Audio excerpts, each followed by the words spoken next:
Hola, ¿qué tal? Muy buen día. Me da mucho gusto nuevamente saludarles y también darles la más cordial bienvenida en este nuevo video en donde vamos a charlar acerca de los derechos humanos en particular y la argumentación jurídica. Este tema se encuentra dentro de el módulo número 2 de Estado, Constitución y Gobierno y forma parte también de los mecanismos de protección de los derechos humanos. ¿Qué vamos a ver? Bueno, pues a partir de ejemplos, vamos a hablar de la libertad jurídica como derecho fundamental. Voy a explicar qué es un derecho fundamental. También vamos a hablar de esta igualdad jurídica, del derecho al debido proceso, la fundamentación, motivación. Voy a explicar esos temas, así como la interpretación y la argumentación constitucional a partir de algunos ejemplos. Como siempre lo he venido recomendando y con la finalidad también de que se formen un hábito de estudio, voy a recomendar primero la lectura del texto de apoyo, que viene muy completo, es muy útil porque nos lleva de la mano para conocer de estos temas. Voy a recomendar también el texto de Atienza del Derecho como Argumentación. Es un manual que ya dejé en los grupos de WhatsApp y también está en los grupos de Facebook y de Telegram. Eh, el libro de Burgoa también de las garantías individuales, así como el texto de Carbonell, que ya también les proporcioné, de los derechos fundamentales en México, y el texto también de Carpizo de la interpretación constitucional en México. No dejen de leer poco a poco, con calma. Tenemos mucho tiempo para seguirlo leyendo por completo. El texto de Hans Kelsen de Teoría Pura del Derecho es un texto muy completo que hay que ir leyendo poco a poco porque si no también, bueno, pues será no tan fácil de comprender. Y por último, el, eh, esta referencia bibliográfica de Tamayo y Salmorán del razonamiento y argumentación jurídica, el paradigma de la racionalidad y la ciencia del derecho. Y bueno, pues sin más preámbulo, vamos a ver la primera actividad para que ustedes la puedan resolver de manera mucho más sencilla. Pues vamos nuevamente a leer los apartados en el texto de apoyo acerca de la libertad jurídica como derecho fundamental y hasta la parte de irretroactividad. Vamos a acudir después a las resoluciones de la Suprema Corte de Justicia de la Nación.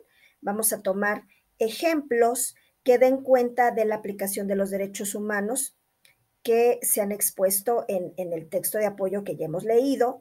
Vamos a analizar y a señalar los elementos de cada uno, en este caso el accionante, el sujeto accionante, el sujeto contra el que se promueve, el objeto contra el que procede, es decir, el objeto que se puede combatir, así como el acto, norma u omisión.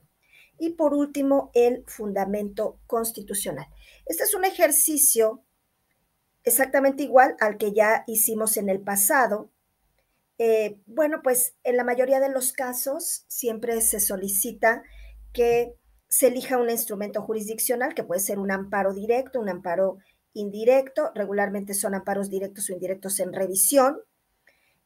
Pueden tomar también otro instrumento jurisdiccional que sea una acción de inconstitucionalidad y una controversia constitucional también.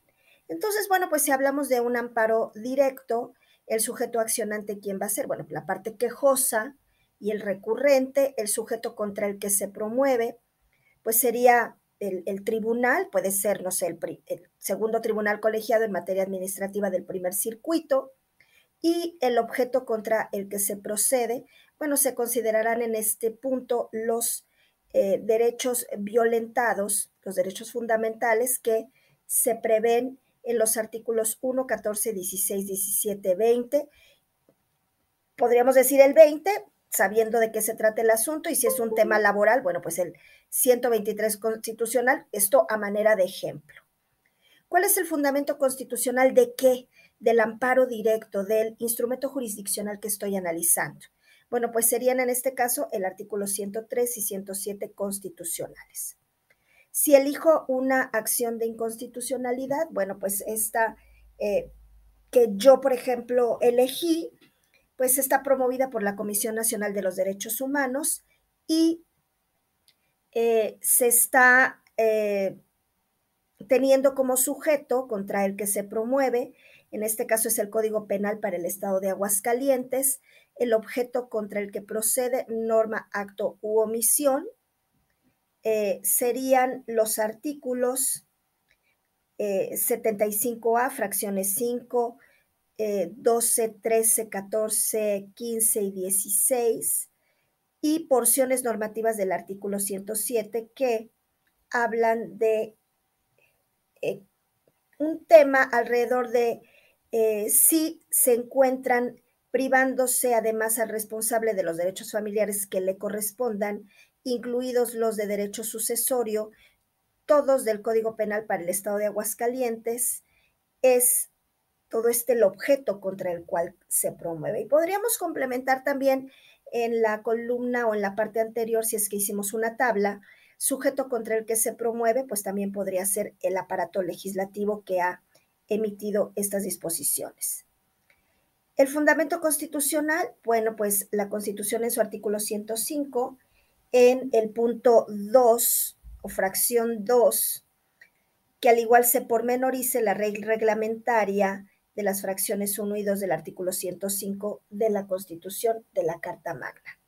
Y por último, pues pueden elegir una controversia constitucional que puede ser promovida por el Poder Ejecutivo Federal y o promovida por la Cámara de Senadores del Congreso de la Unión. Esto evidentemente lo van a detectar cuando tengan el documento, ¿verdad? Cada caso es diferente. El sujeto contra el que se promueve, bueno, pues quien lo haya legislado, y es en contra de la invalidez de diversas disposiciones de la Constitución de la Ciudad de México. Podría ser en este caso por la Asamblea Legislativa de la Ciudad de México cuando se emitió esta Constitución de la capital.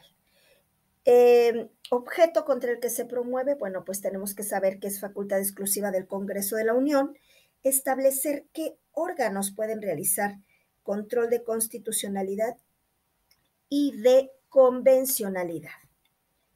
El fundamento legal, en este caso de la controversia constitucional, es el artículo 105 y la ley reglamentaria en su fracción número 1.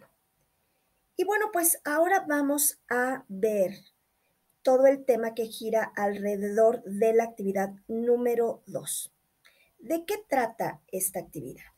Bueno, pues esta actividad está enfocada en la interpretación y la argumentación jurídica. Ahorita voy a abordar esos términos para que queden más claros. Y bueno, bienvenidos nuestros compañeros de otros módulos a esta parte de este video que es muy importante porque yo he observado cuando llegamos ya al módulo 21 y de ahí en adelante, pues no, por alguna circunstancia, la que sea, eso no es importante, hemos detectado que este tema, como ya lo mencioné, de la fundamentación, la motivación, la interpretación constitucional y legal, así como la argumentación jurídica, no está muy aterrizada y no es muy clara la conceptualización que cada uno tiene alrededor de estos temas. Y ya cuando estamos, repito, en el módulo 21 en adelante, esto puede tornarse como un grave problema. Entonces, ¿qué vamos a hacer a continuación? Bueno, pues dentro de las actividades que vamos a realizar y a partir de ciertas preguntas que nos pudieron haber sido proporcionadas por nuestro asesor, pues vamos a consultarlas con base en las fuentes bibliográficas que ya comenté, en específico el texto de el maestro Atienza y de el maestro Tamayo y Salmora. Y bueno, pues vamos a ir directo a este ejercicio.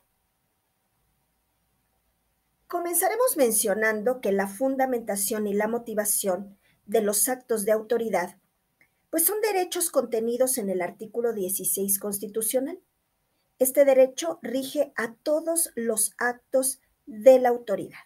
Entonces, dentro de un acto de autoridad debe de haber una fundamentación y una motivación, ¿sí? Ya que esto es un derecho que se encuentra en el artículo 16 de la Carta Magna que ya hemos mencionado. Ahora bien, ¿qué significa la fundamentación? Bueno, esto quiere decir que la autoridad debe citar cuál es la ley que le permite realizar el acto o resolución que emitió hacia el particular. Por su parte, la jurisprudencia ha determinado que si la ley en que se apoya la autoridad contiene varias fracciones, la fundamentación será indebida si no se aplica y si no se especifica en cuál de las fracciones es en la que se está apoyando la autoridad. ¿Sí? Esa que está aplicando, tengo que saber cuál de todas es, ¿no? Si la norma tiene varias fracciones.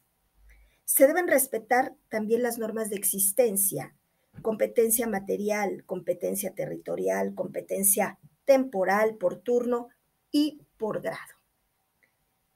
Al respecto de la motivación, bueno, pues esta implica que la autoridad debe explicar de qué manera su acto se ajusta a las normas que invocó como fundamento.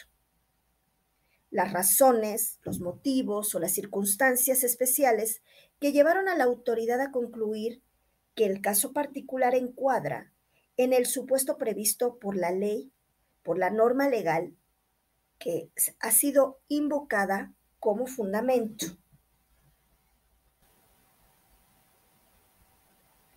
Cuando hablamos de la interpretación constitucional y de la ley, podemos decir que la Constitución, al ser esta la norma suprema que contiene los principios esenciales del orden jurídico, puede y debe ser interpretada, pero no como las otras normas jurídicas, debido a su rango, a su jerarquía, a su contenido y a su finalidad, lo que hace necesario que existan reglas especiales para su interpretación.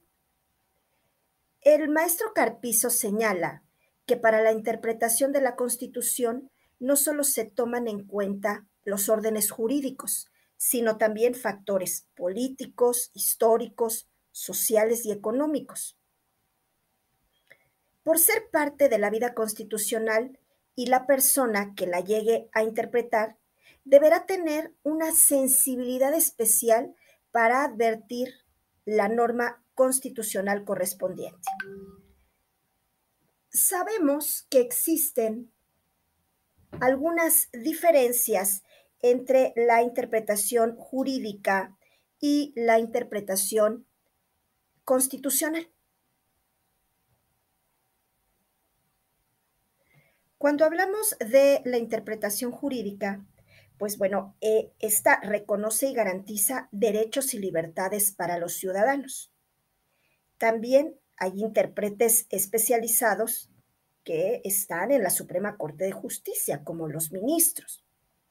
Su finalidad es determinar la vivencia real de la norma fundamental, mientras que la interpretación jurídica que hace referencia a las demás leyes, podemos decir que la ley tiene una estructura normativa y de ahí parte su interpretación. Esta la interpreta cualquiera, por eso el conocimiento de la ley es para todos. Y su finalidad es hacer justicia en el caso particular, en el caso que se esté tratando. De igual manera, para el autor Carpizo, solo son suficientes los métodos y hace una distinción de estos métodos desde dos aspectos en la interpretación constitucional, tomando en cuenta que quién realiza la interpretación y su contenido. Entonces, tenemos por un lado esta interpretación constitucional por quien la realiza, ¿sí? Que es la legislativa, administrativa, judicial, doctrinal, popular, y en el caso del contenido de la misma, a partir de la gramática, de la historia, de la política y de la economía.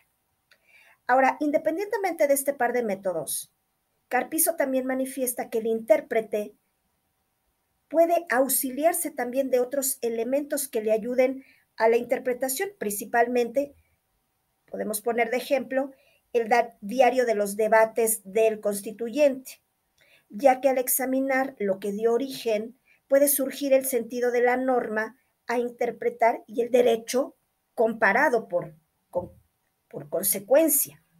En virtud de que existen preceptos que han sido tomados de otras constituciones, siendo por demás enriquecedor conocer qué dice la jurisprudencia y doctrina de otros países sobre algunos preceptos. En mi caso concreto, al respecto de los cuestionamientos o lo que se nos pidió desarrollar, pues bueno, fue este tema alrededor de los derechos fundamentales. ¿Y qué son los derechos fundamentales? Bueno, los derechos fundamentales son aquellos derechos humanos universales que han sido positivizados. ¿Qué quiere decir con esto? Que es un derecho humano positivizado igual a está contenido en la norma jurídica. ¿En dónde? En nuestra Constitución, ¿sí? Entonces, un derecho fundamental es un derecho humano universal positivizado, o sea, se encuentra dentro de la norma. Y dentro de la norma jurídica también vamos a encontrar las garantías individuales. ¿Qué es una garantía individual? Bueno, pues es ese sustento, esa seguridad jurídica que todos tenemos de que nuestros derechos fundamentales están custodiados, vigilados por la legislación. Entonces, bueno, pues si hablamos, por ejemplo, de los derechos humanos fundamentales, tenemos el principio de igualdad que se consagra en el artículo primero de la Constitución Política, también en el artículo 2, en el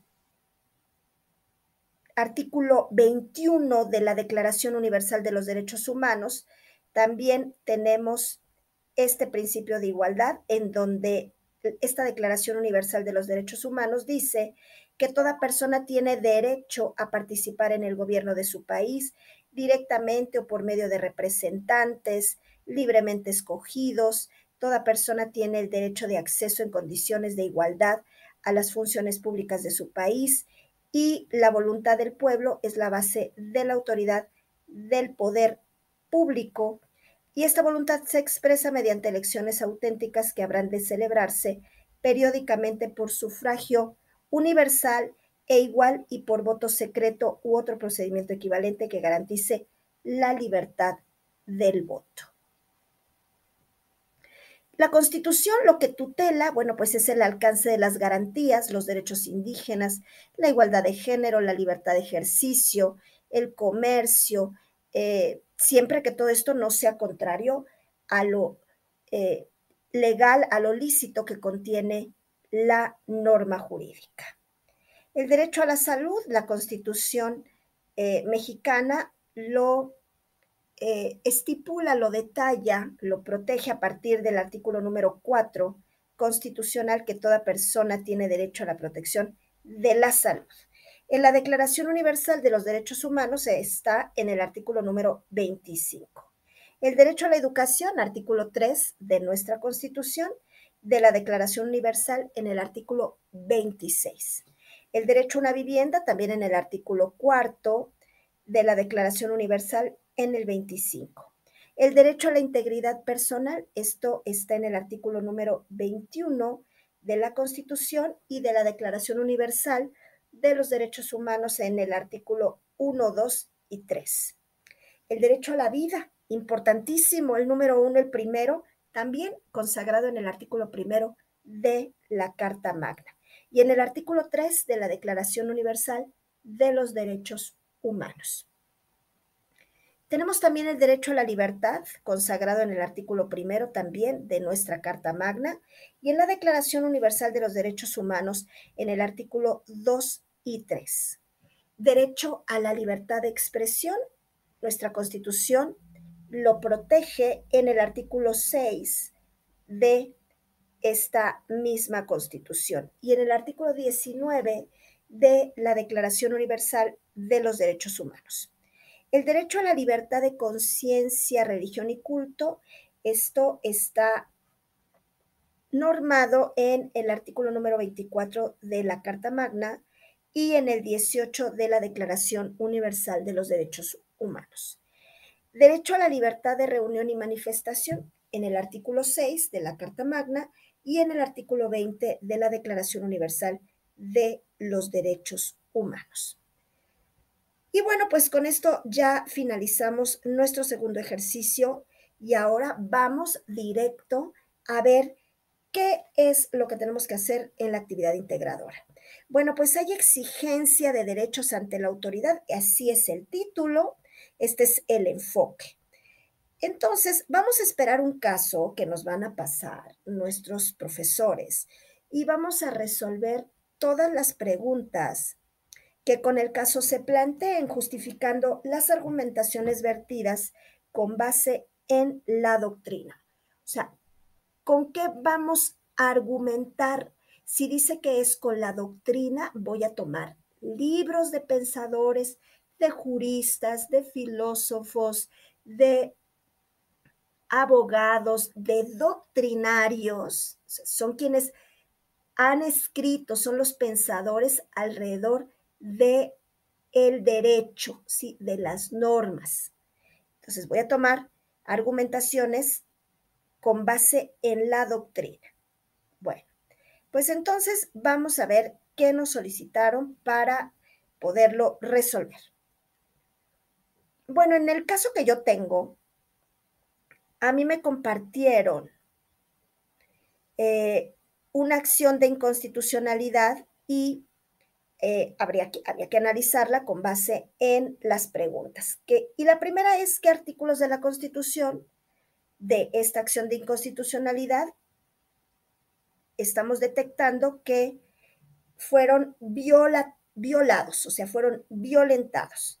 Entonces, habrá que leer el documento que les hayan dado para ver qué artículos de la Constitución quienes están promoviendo ese instrumento jurisdiccional, qué derechos consideran que les han sido violados. Que regularmente los derechos están contenidos en el artículo 1, en el 14 y el 16 para la parte procesal de derechos humanos. Pero si tenemos algún ejercicio que hable de la educación, de la libertad, de la vida, cualquier derecho fundamental, bueno, pues tendremos que acudir a la legislación. Ahora, ¿cuál es el artículo constitucional que protege el derecho a la vida? Pues ese es muy importante, el artículo 1 y el artículo 4, el artículo 21, 29, 123 también. El derecho a la vida, siguiente pregunta, con base a este concepto, señale los artículos que lo protegen y se encuentran contenidos en la Convención sobre los Derechos del Pacto Internacional de Derechos Civiles y Políticos. Podríamos abordar también el artículo, como siempre, el 1 y el artículo número 6 también. Esto con base, recordemos, en la Convención sobre los Derechos del Pacto Internacional de Derechos Civiles y Políticos. Para eso vamos a tener que acudir al artículo número 6 de esa convención en sus fracciones de número 1, 2, 3, 4, 5 y 6. Bueno, pues en este caso el ejercicio es muy sencillo, pero lo que acabamos de hacer ahorita les va a dar a ustedes una orientación de cómo deben de resolver el caso que a ustedes les llegue, ¿ok? Bueno, pues espero que este video les haya ayudado mucho, les haya gustado. Suscríbanse a nuestro canal, denle like, compartan y activen la campanita para que les notifiquen cada vez que subamos un nuevo video. Bueno, con esto terminamos este módulo. Espero que les haya ido súper bien y nos vemos en el próximo capítulo. Hasta muy pronto. Bye.